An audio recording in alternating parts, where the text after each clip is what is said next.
Olá pessoal, tudo bem? Nós do curso de Produção Cervejeira, eu e a professora Andréa Shima, coordenadora do curso, estamos aqui hoje na cervejaria Eden Beer, em Maringá.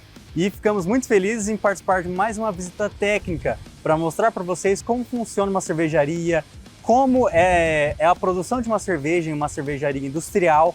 Então acompanhe essas próximas cenas, eu vou passar aqui a palavra para o Fernando, para que ele possa se apresentar e falar um pouco sobre a cervejaria também, sobre todo o processo. Olá, Fernando, tudo bem? Olá, tudo bom? Eu vou mostrar para vocês um pouquinho do nosso dia a dia aqui, tá? Desde o processo lá, do grão ao copo a gente fala, tá? Desde o processo lá de moagem do malte, braçagem, fermentação, até a linha de invase, para depois a gente finalizar no bar. É isso aí, gente. Então aproveitem que é um conteúdo excelente e é um conteúdo que agrega conhecimento para vocês. Vamos acompanhar a gente, vamos lá!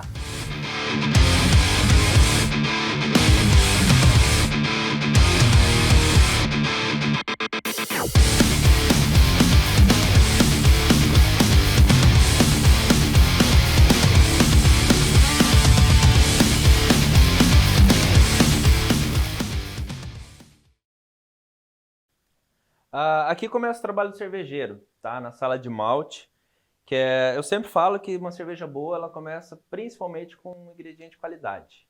Tá? Então, se o malte for meia boca, a cerveja sai meia boca. Então, tem que sempre ser ingrediente de qualidade. A base da cerveja é cevada, né? Então, principalmente malte de cevada.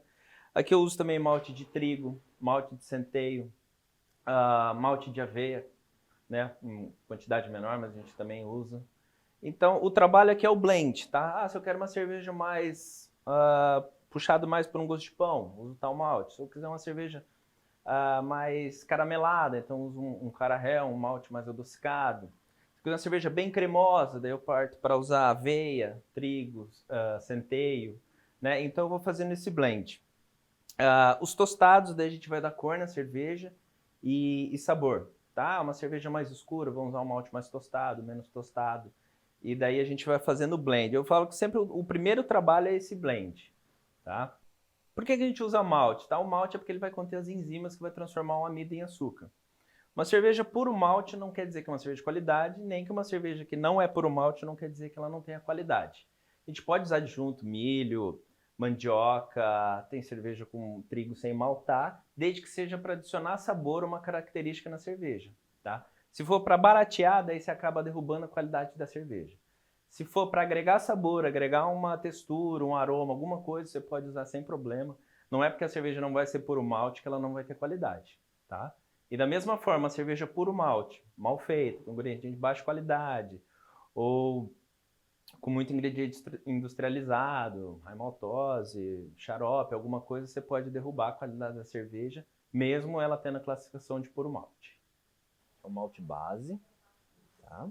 Esse é um malte de centeio, deixa a cerveja mais cremosa. Esse é um malte de trigo, tá bem clarinho, branco. Tem alguns trigos que vêm um pouquinho mais escuro, principalmente o alemão, ele é um pouco mais escuro. Esse é o nacional. Esse é um malte cararoma. Esse é um malte alemão, que ele vai deixar um tom bem avermelhado na cerveja, um gostinho de caramelo, de toffee.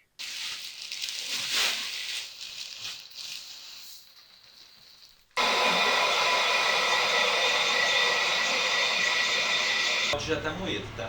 Você vê que tem bastante casca inteira, mas o grão ele está quebrado, está exposto.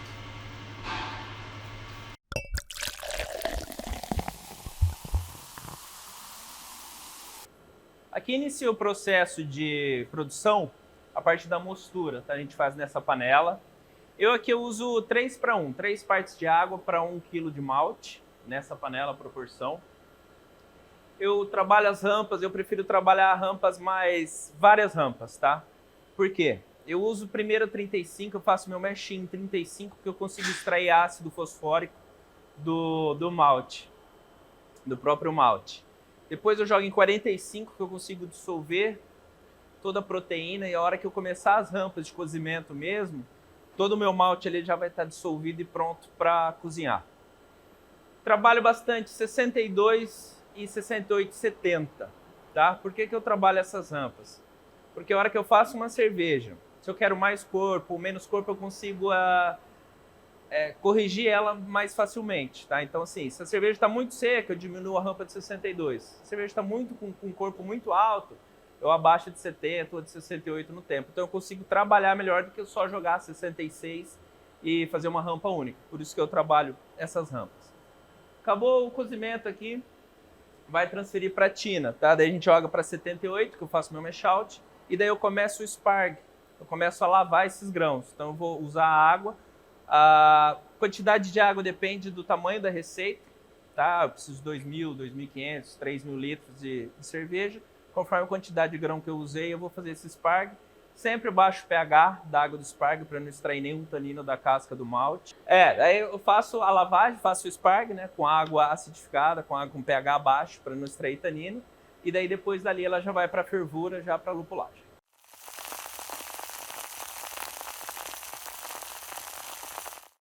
Aqui é a cozinha de braçagem, a parte quente do processo, tá? Aqui é a panela de cozimento, onde a gente adiciona o malte com a água misturada. Vai cozinhar o malte entre 1h30 e 2h30, depende da receita, o tipo de grão que está usando, para converter todo o amido em açúcar. E esse açúcar depois lá no tanque vai virar o álcool. Acabou o cozimento, a gente passa todo esse líquido aqui para tina de filtragem. Aqui tem um fundo falso, que ele vai segurar o bagaço e o líquido vai escorrer por baixo. Esse líquido já é o mosto doce, que vai lá para a panela de fervura.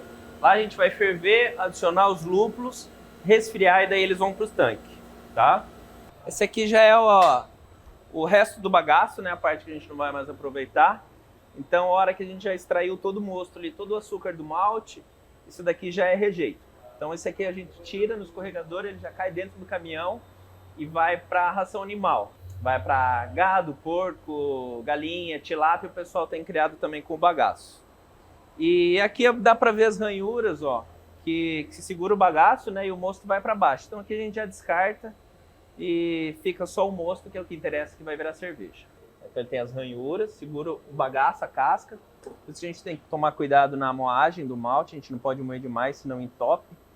Tá? Então a gente tenta moer sem quebrar muito a casca, para o líquido conseguir passar com facilidade pelo bagaço e pelo inox ali.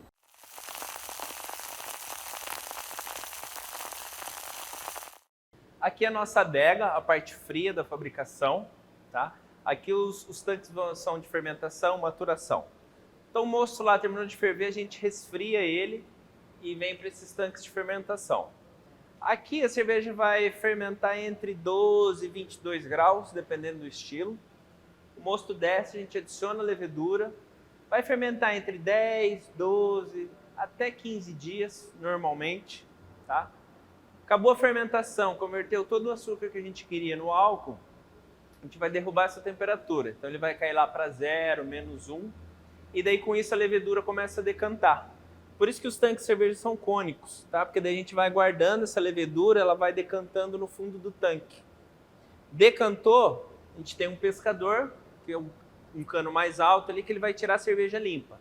Então na hora de passar para outro tanque ou para o invase, eu tiro cerveja limpa e embaixo eu guardo toda a levedura. Se eu tiver um outro tanque que eu vou fazer o mesmo estilo de cerveja, eu posso reaproveitar essa levedura, né? Eu passo ela para outro tanque, ou se já não for usar mais, a gente acaba descartando. Mas esse processo de maturação é importante para a cerveja decantar. Aqui também entram algumas cervejas de fruta, entra nessa etapa, tá? Então a Patilhas, que é a nossa cerveja de fruta mais famosa, quando ela termina de fermentar, a gente adiciona a fruta no tanque e daí ela vai refermentar, então ela fermenta novamente. A Fresh Blood, que é a cerveja de morango, ela entra já com a cerveja pronta. Então depois que maturou, foi para um tanque limpo, carbonatou, a gente vai entrar com morango para finalizar essa cerveja, tá? Então esses processos aqui depende muito de estilo para estilo. Algumas cervejas são filtradas, tá? A Pilsen, que é uma cerveja bem limpinha, bem brilhosa, então ela passa pelo filtro de terra de atomáceo, passou pelo filtro, vai para tanque limpo, carbonato. O principal aqui na adega, na parte fria, é sanitização, tá? Que tem que sempre estar muito limpo. A hora que o mosto descer, não pode ter nenhum tipo de bactéria diferente dentro do tanque que não seja a levedura que a gente escolheu, tá? Então acabou de usar o tanque, vai sanitizar, vai fazer a CIP, com detergente alcalino, detergente ácido e ácido peracético. Terminou de usar hoje, faz a sanitização. Amanhã cedo vai usar o tanque novamente, refaz a sanitização. Tá? É um processo muito importante. A gente não pode correr o risco de perder uma leva inteira por causa de 1 hora, 1 hora e meia de processo de limpeza do tanque. Tá? Tanque, filtro, bomba, mangueira, todos passam por esse processo de sanitização. Dos ingredientes que vai adicionar mais característica na cerveja é a levedura. Tá? Então esse aqui é um potinho já com a levedura que saiu do tanque. Dependendo do que você quer na cerveja, depende muito da levedura que você vai usar. Tá? A gente tem levedura americana, levedura alemã, leveduras antigas que não sofreram muitas modificações. Algumas bactérias para fazer cerveja sour, que ela vai acidificar a cerveja, vai deixar azeda. E leveduras mais neutras para fazer uma cerveja Pilsen, uma cerveja Lager, que daí a levedura não vai influenciar tanto. Tá? Acho que a trigo e as belgas sejam as leveduras mais marcantes, que dá aquele cheiro de banana, daquela cerveja bem frutada. A maioria daquele aroma vem da levedura. Tá? Então a levedura vai entrar aqui na parte dos tanques, na parte fria, dependendo do que característica você quer. Outra etapa que algumas cervejas sofrem, principalmente as IPAs, é o dry hopping. Tá? Depois da cerveja fermentada, maturada, a cerveja praticamente pronta, aí a gente entra com lúpulo. Eu gosto muito de usar o lúpulo em flor, porque ele tem um aroma mais fresco, um aroma mais integral. Tá? É difícil de achar, mas dá um resultado melhor na cerveja. Então a gente pega essa florzinha, a gente coloca dentro do filtro, né, que é uma maquininha ali, e daí a cerveja ela vai passando nesse lúpulo para ir lavando. Então ela vai extraindo todo o aroma e todo o sabor do lúpulo, e daí a cerveja fica mais fresca, fica mais lupulada, fica mais aromática. O sabor do lúpulo é diferente também quando você usa aqui no dry hopping ou do que na fervura, na panela. Dá muita diferença, tá? Cada cervejeiro vai ter uma técnica para o dry hopping. Tem cervejaria que prefere jogar dentro do tanque na parte de maturação. Tem cervejaria que prefere usar no final o dry hopping dinâmico, que é o filtro circulando a cerveja, ou o estático, que daí você joga para dentro do tanque e deixa ele descansando. E o principal, acho que um pouco mais diferente, são as NEIPAs, né, as JUICs, que daí você acaba jogando o lúpulo na fermentação, né, e daí ela vai sofrer uma biotransformação e vai extrair um aroma e vai dar uma característica completamente diferente na cerveja.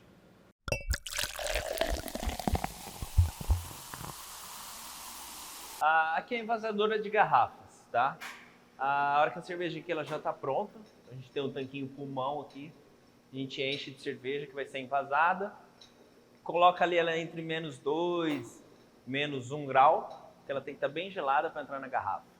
A gente vai alimentando a esteira. Primeiro a máquina, ela vira a garrafa de ponta cabeça para fazer a rinçagem, então ela vai sanitizar a garrafa.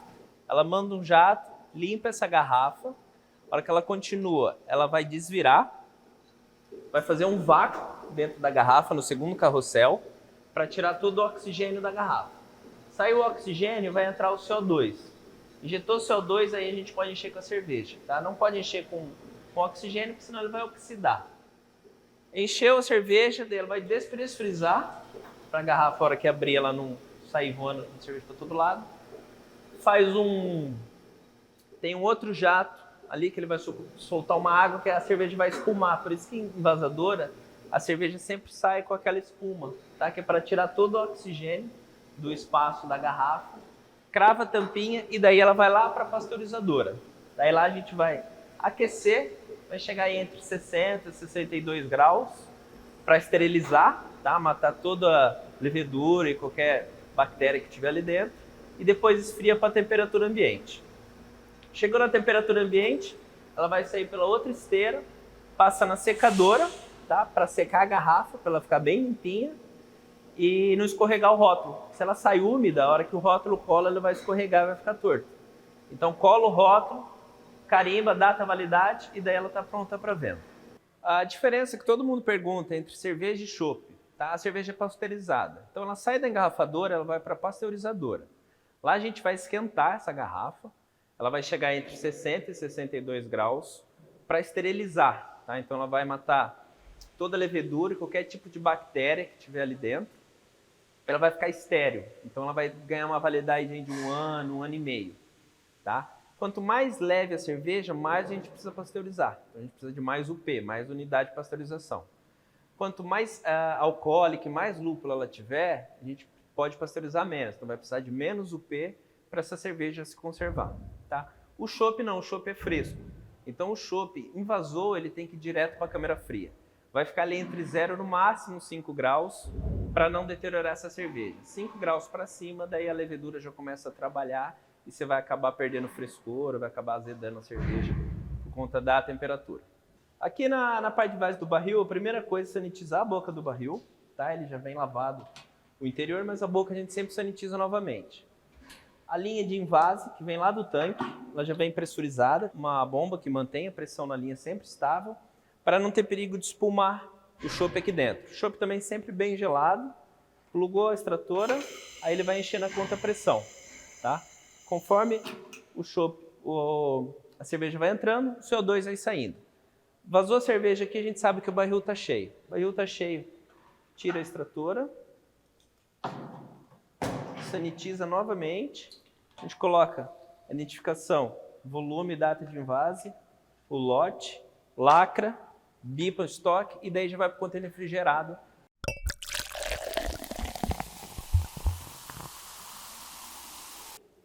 Isso daqui é a despolpadeira, tá? Eu gosto pessoal meu, eu prefiro fazer a cerveja mais natural possível, tá? Então eu não uso polpa, não uso nenhum tipo de essência.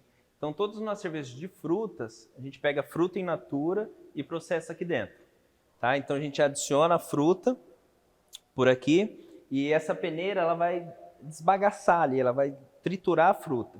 O suco vai sair para um lado e o bagaço, a casca, o caroço que tiver, ele sai para o outro. Então sobra só o suco de fruta. Tá? A cerveja de melancia, a gente pega 1 tonelada de melancia, tira a casca, vai jogando só a parte vermelha aqui dentro para separar, para a cerveja ficar mais natural possível. Sempre usar produto fresco, produto local, fruta da época. Tá? Então se a época é de manga, a gente consegue fazer uma cerveja de manga. Se a época é de melancia, a gente faz melancia. Morango, açaí, a gente já fez quase todo tipo de fruta. Então a gente sempre procura a sazonalidade, tá, do ingrediente e pegar ela mais natural, mais fresca possível para a gente processar ela aqui dentro mesmo.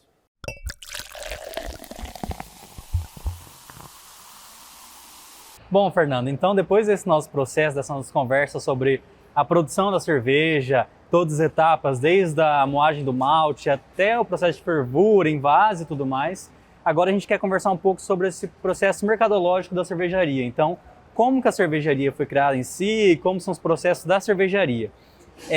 Queria saber também quais são os estilos produzidos por vocês, os principais estilos, os que vocês mais gostam de produzir, e também se você comentasse um pouco sobre aquela sua cerveja que foi premiada com melancia, então eu queria que você comentasse um pouco sobre ela também, por favor.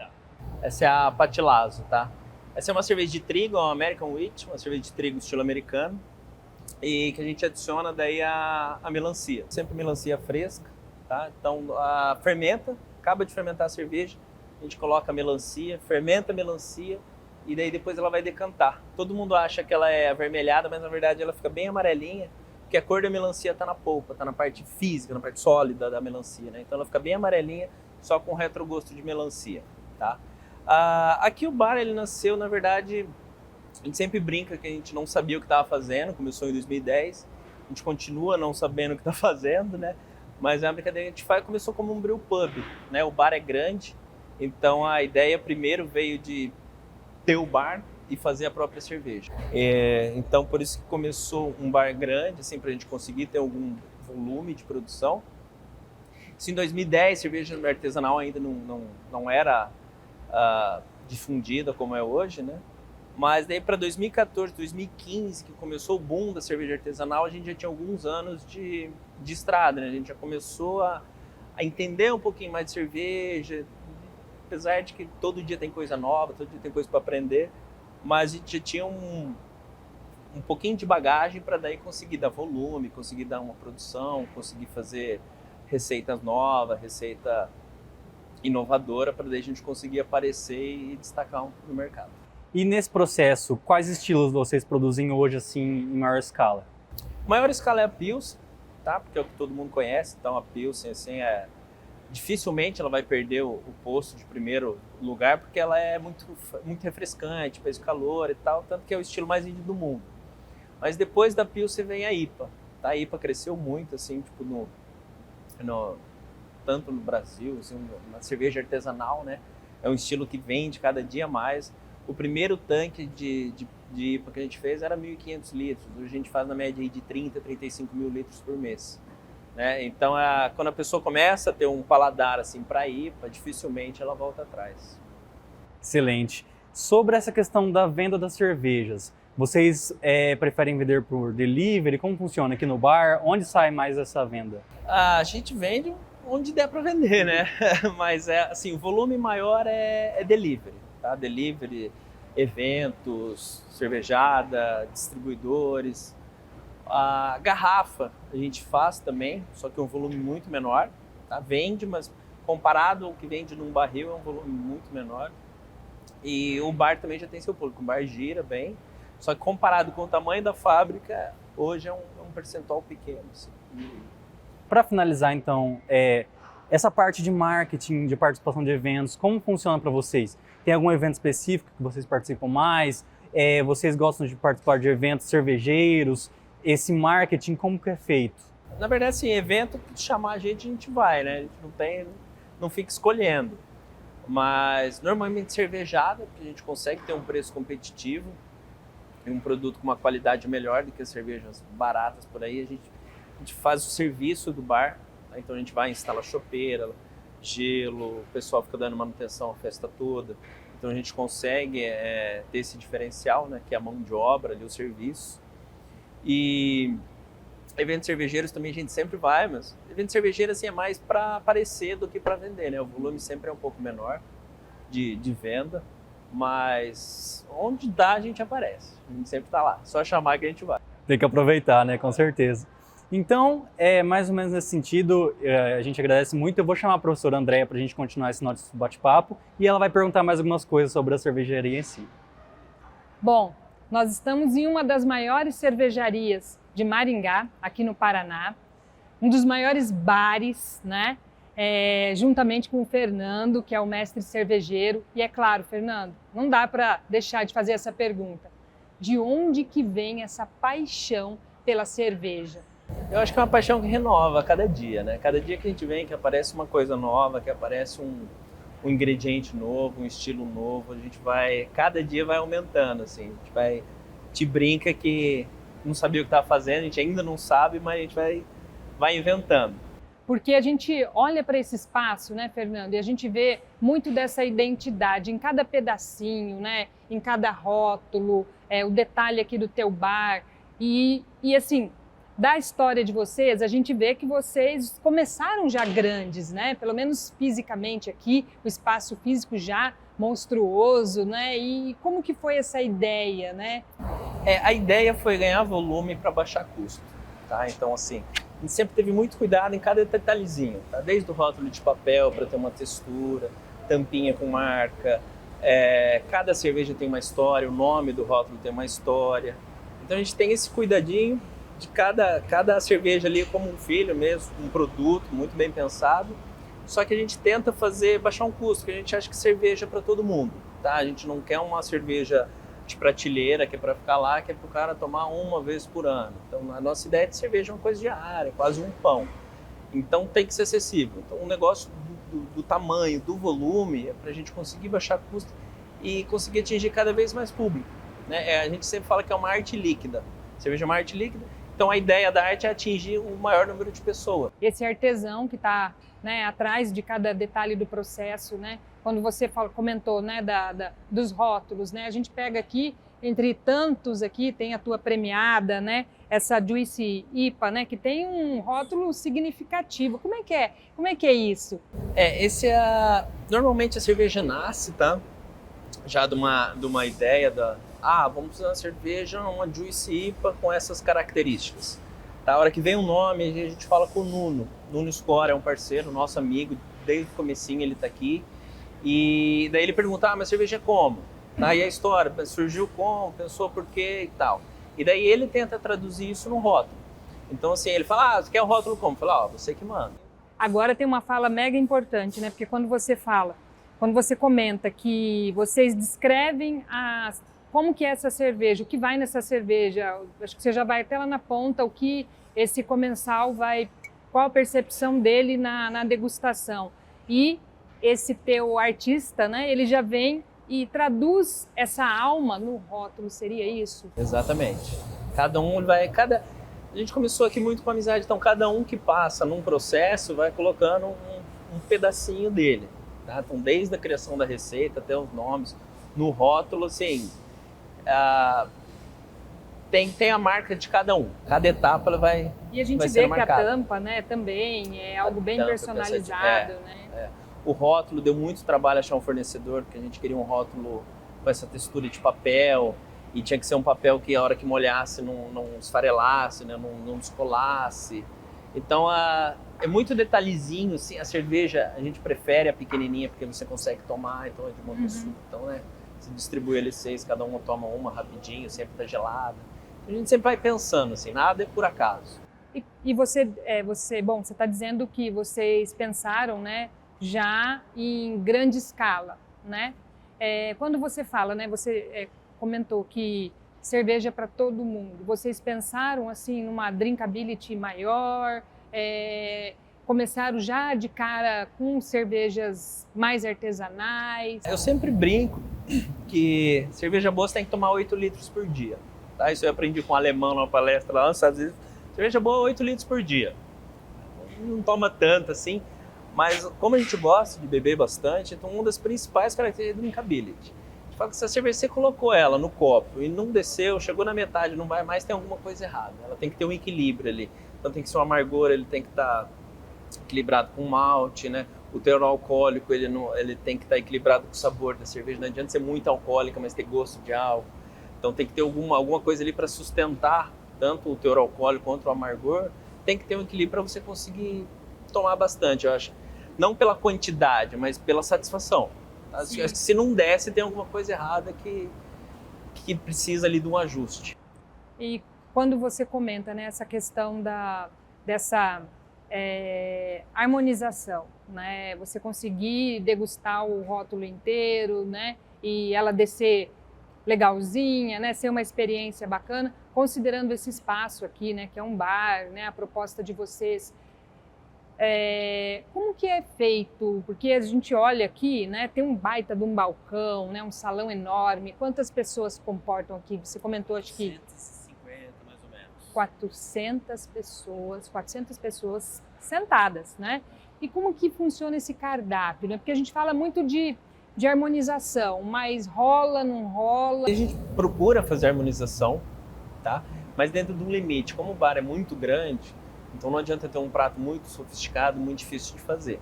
Então normalmente é comida de boteco, porção, carne assada, que é uma coisa rápida e fácil. E daí a gente sempre indica uma cerveja que harmoniza. Aí tem os eventos especiais, aí a gente faz um cardápio trabalhado. Tá? O lançamento de uma cerveja lá no jardim, tem sempre um cardápio pensado para cerveja. Ou um jantar, um evento especial assim, que a gente reúne, uma confraria. Aí tem um cardápio pensado, entrada, uma cerveja, o prato principal, sobremesa. Aí cada etapa do jantar ele vai ter um tipo de alimento. Sensacional. Acho que a gente fecha a experiência, né? E assim, vocês têm uma infinidade aí falando de mercado, né? Vocês já migraram para um negócio pensando em franquia, né? Já atendem eventos, a cerveja de vocês já viaja a outros estados. Como é que é isso? Hoje nós temos 40 distribuidores, são 40 cidades, tá? Vai do Mato Grosso até Santa Catarina. E a ideia é o distribuidor ser um Éden local. Tá? Então a gente só trabalha com um distribuidor exclusivo. Tá? Multimarcas a gente não atende, por questão de mercado e de risco de troca de produto ou troca de equipamento e tal. Então a gente trabalha só com um distribuidor exclusivo e que ele consegue fazer um trabalho melhor, porque daí ele vai representar a marca naquela cidade. Tá? Então ele vai ficar exclusivo de dedicação para o Éden. Então a gente prefere trabalhar dessa maneira. Então a gente atende hoje essas 40 cidades e cada distribuidor ele vai ter ali os clientes deles. A ideia é ser uma cervejaria grande, só que tem um atendimento local, né? Tem que ser uma cervejaria do local. Então você vai lá em Campo Grande, vai conhecer o Xuxa, que é do Éden em Campo Grande. Ele vai te atender. Lá em Florianópolis, daí vai ter a Flávia, que é lá do Éden de Floripa. E só para a gente fechar essa experiência incrível aqui, né? Quando você fala desse atendimento, dessa experiência que é local, tem alguma cerveja que vocês já desenvolveram que seja local aqui da nossa região, dos maringaenses? Tem a Marinca, é uma cerveja de centeio que ela foi pensada para o aniversário de Maringá, tá? Então ela é bem floral, assim, bem cremosa e refrescante por causa do calor que é essa cidade. Nós também fizemos com lúpulo plantado em Campo Mourão. A gente fez a cepagem 22. Então tem a plantação de lúpulo ali que eles estão começando agora.